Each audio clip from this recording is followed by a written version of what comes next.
Herkese merhaba arkadaşlar, kanalıma hoş geldiniz. Yepyeni bir video ile karşınızdayım. Arkadaşlar, bugünkü videomuzda Türkiye'nin güzeller güzeli Birce Akalay'dan yeni paylaşım geldi.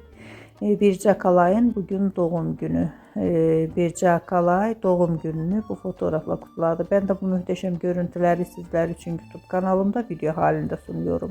Umarım beğenirsiniz. Arkadaşlar, videomu beğendiyseniz kanalımı izlemeyi ve bildirim butonuna basmayı unutmayın. Şimdilik benden bu kadar olsun. Yeni videomuzda görüşmek üzere. Hoşça kalın.